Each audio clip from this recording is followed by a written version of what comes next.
ایک چھوٹے سے شہر میں حافظ سلیم صاحب رہتے تھے۔ لوگ انہیں علم اور اخلاق کی وجہ سے جانتے تھے۔ اسی محلے میں عارف نام کا ایک نوجوان بھی تھا جو نماز میں سستی کرتا اور دین کی باتوں سے کتراتا تھا۔ محلے کے کچھ لوگ اسے ڈانٹتے تھے، تم بگڑ گئے ہو، تمہیں شرم نہیں آتی؟ لیکن جتنی سختی ہوتی عارف اتنا ہی دور بھاگتا۔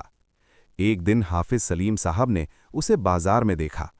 انہوں نے نہ ڈانٹا نہ تانا دیا، مسکرا کر بولے، عارف بیٹا ذرا میرے ساتھ چائے پی لو۔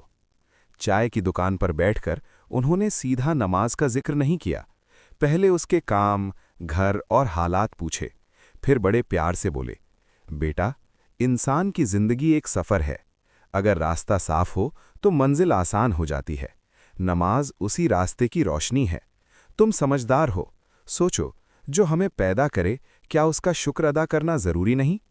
یہ حکمت تھی، دلیل اور عقل سے بات کرنا۔ پھر انہوں نے نرمی سے کہا، میں تمہیں مجبور نہیں کر رہا، بس چاہتا ہوں کہ تم اپنے رب سے جڑ جاؤ، وہ تمہیں کبھی مایوس نہیں کرے گا۔ یہ تھی موعظت حسنہ، محبت اور اچھے انداز میں سمجھانا۔ عارف کے دل پر یہ بات اثر کر گئی۔ اس نے سوچا، آج کسی نے مجھے ڈانٹا نہیں بلکہ سمجھایا ہے۔ اگلے دن وہ مسجد آیا۔ حافظ صاحب نے اسے دیکھ کر صرف مسکرا دیا۔ دھیرے دھیرے عارف نماز کا پابند ہو گیا۔ ایک دن اس نے کہا، اگر آپ مجھے ڈانٹتے تو شاید میں اور دور ہو جاتا، آپ نے پیار سے سمجھایا اس لیے دل بدل گیا۔ حافظ سلیم صاحب نے جواب دیا، بیٹا اللہ نے ہمیں حکم دیا ہے، سورہ النحل 125، ادعو الی سبیل ربک بالحکمت والموعظۃ الحسنہ۔ ترجمہ، اپنے رب کے راستے کی طرف بلاؤ حکمت اور اچھی نصیحت کے ساتھ۔ تفسیر، دعوت اور نصیحت کا طریقہ بتایا گیا ہے۔ حکمت یعنی دلیل، عقل اور سمجھ سے بات کرنا۔